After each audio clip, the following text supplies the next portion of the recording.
I want to help you guys that want to get into real estate but might be on the end of not knowing much. Okay, in 2024, the stats say that if you want to rob a bank, the average you're going to leave out with is about $4,000. But if you participate in one of these internet scams, one of these digital scams or hacks, then the average person walks away with $150,000. So today I wanted to talk to you about some of the 2024 ways people are scamming those in real estate, how they're just taking money from right under you.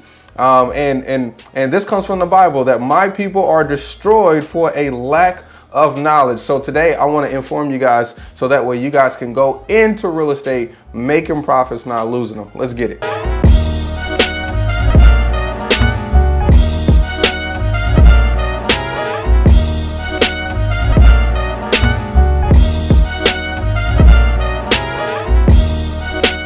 What's up, guys? It's your boy Sawan Belcher. This is me taking action, full-time real estate investor here in Greensboro, North Carolina. If you got a deal, I'm open to buying. You can send it to sbelcher@buytriedhomes.com and I'll be the easiest buyer you have to work with. Now, today I want to talk about some of the things that I've seen in my journey over my full-time career pop up that was absolutely frauds and scams. Okay, now keep in mind that as a real estate investor, our goal is to get the best deals at the best prices so we can have equity and cash flow. So we can have so much equity that we don't even have to bring any money to the table to buy. So a lot of times that means that we're going direct to seller. Okay, and so most of the time we're taking the word of the seller that is their property. We're verifying it by going to using our little knowledge and going to the county GIS, the tax records, and verifying who we're talking to with the name on the GIS. Okay, and then we're taking it over to a closing attorney or a title company, depending on your state. Now, first thing you should do is actually go up and look up if your state is a title company, title state, or if it's an attorney state, and that will determine who you end up doing that transaction with. Now, the first story that I have is from 2017, a while ago. We were marketing via signs, okay? Via signs. We put out these bandit signs. We put our phone number on them. People would call them and say, hey, I saw your sign. Do you really buy houses? And we would then be able to talk to the sellers. Now, this was a hot lead that came in, okay? Guy was motivated because he had ran out of money to finish the project. His family lived there, his girlfriend and his 2 kids.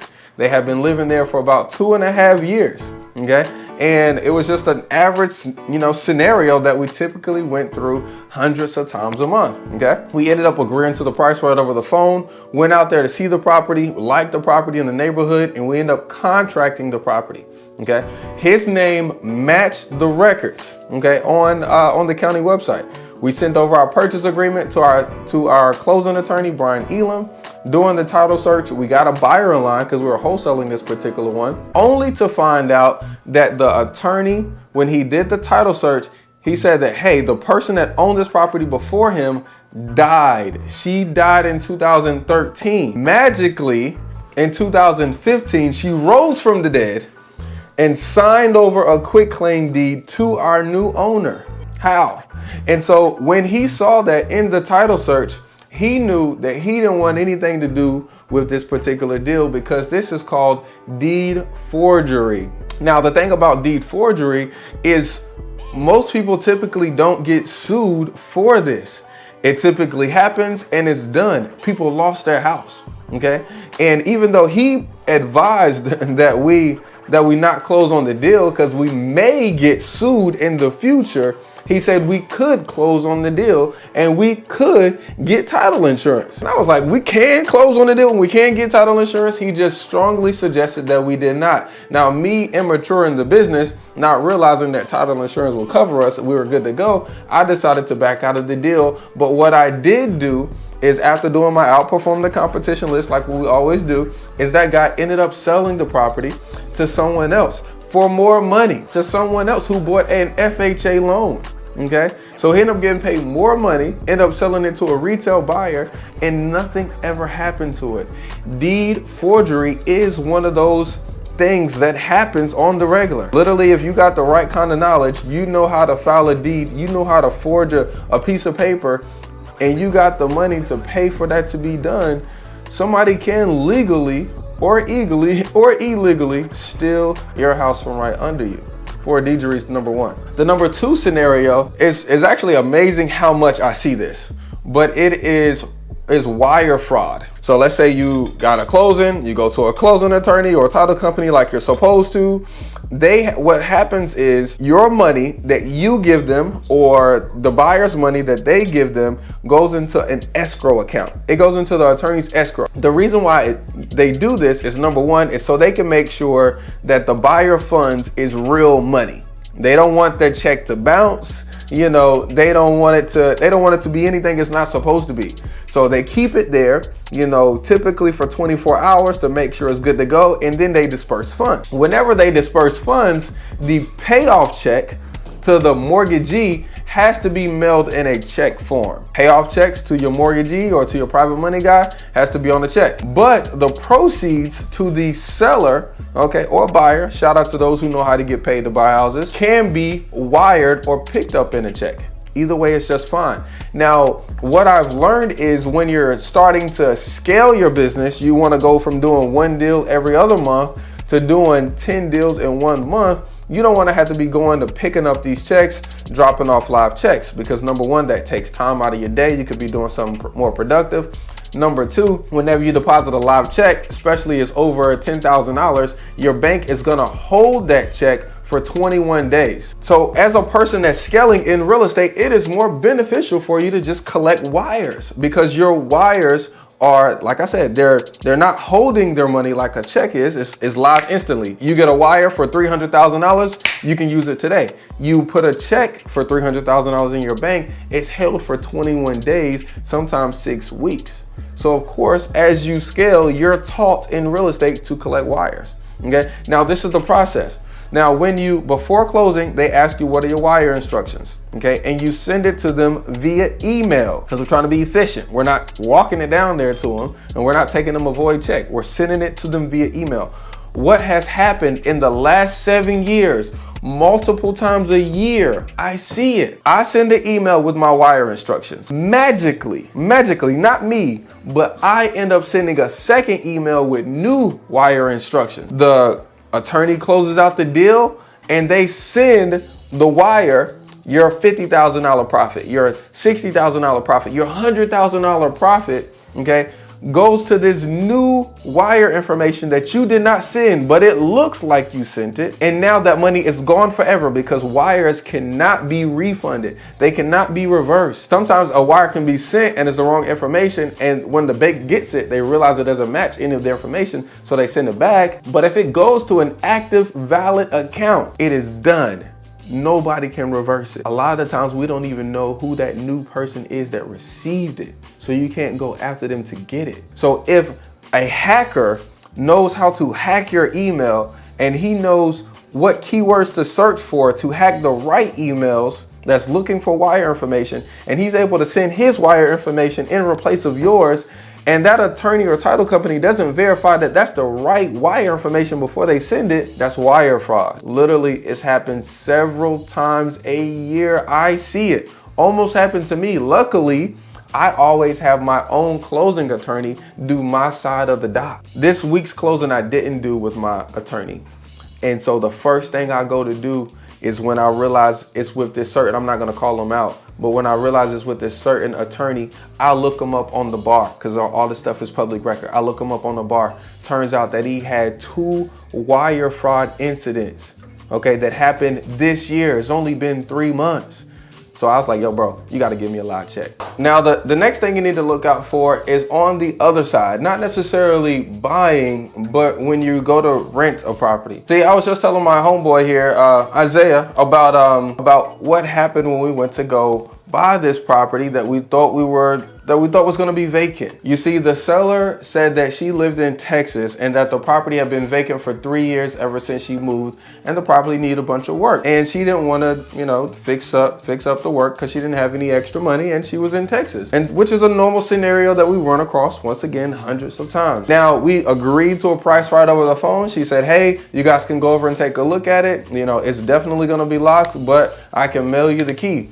When we got to the property over on Julian Street, the property had flowers outside, flowers in the back, kids was running around. Yet somebody was living there. And so we instantly called the homeowner and said, yo, you sure you don't know who's living here? And she said, she assured us it's supposed to be vacant. We sent her several pictures, and then we finally went up and we finally knocked on the door and asked them, hey, what's going on?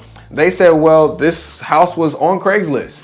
They paid somebody a security deposit, the first month's rent, the last month's rent, and they've been paying them for the last 7 months to live there. And so only to find out that was a scam. Somebody just took a random picture of any property that was vacant and put it up on Craigslist for rent. This happens all over Facebook. People that don't own houses will just take a picture, of a random house, or take a picture off of Zillow that's really for rent, and then collect a deposit before people ever go see the house and take these folks' money. That happens all the time in today's market. And I always suggest that if you're looking for a place to rent, meet the person. Go to the property manager's office, meet them at the house, walk through the house with them.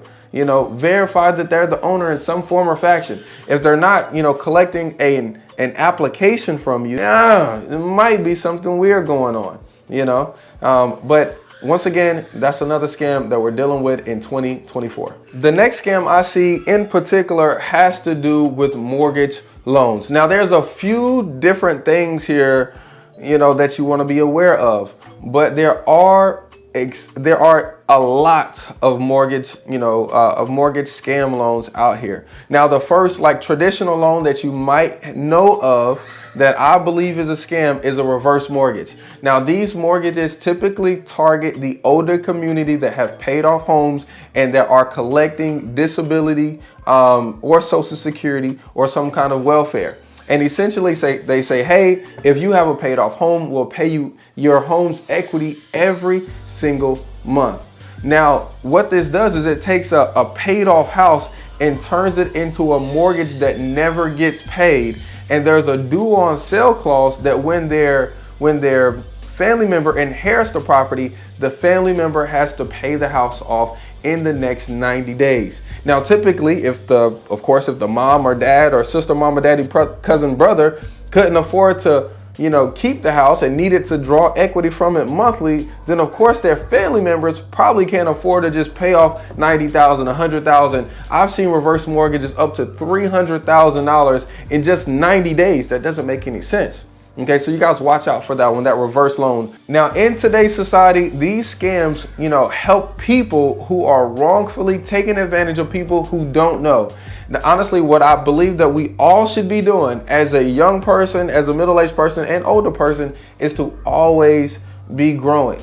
The only reason why these people are able to be taken advantage of is because they're not, number one, reading their paperwork. They're not learning. They're not trying to get a higher level of understanding before they do something. And they're also not seeking counsel when they're making decisions. So there's a couple things that I think that you should be doing, when you're making these big decisions about real estate. Because realistically, real estate is one of the largest assets that most people are going to end up, earning. So the first thing I'm going to suggest you guys do is, if you want to do something, refinance a property, buy a property, or if you want to rent a property, I always suggest watching several videos. YouTube University is a great tool to use to learn, but then also taking some of these free workshops. I have a bunch of free workshops that talks about buying houses and renting houses. And I'm sure there's other realtors and other investors that do the same right there in your area. You can typically go to a website like eventbrite.com and see what's going down in your local area that you can go to for free to learn. Secondly, after you learn, I suggest you actually seek counsel from one of those people that you learned from. Maybe actually hire them as a consultant to help you walk through the process.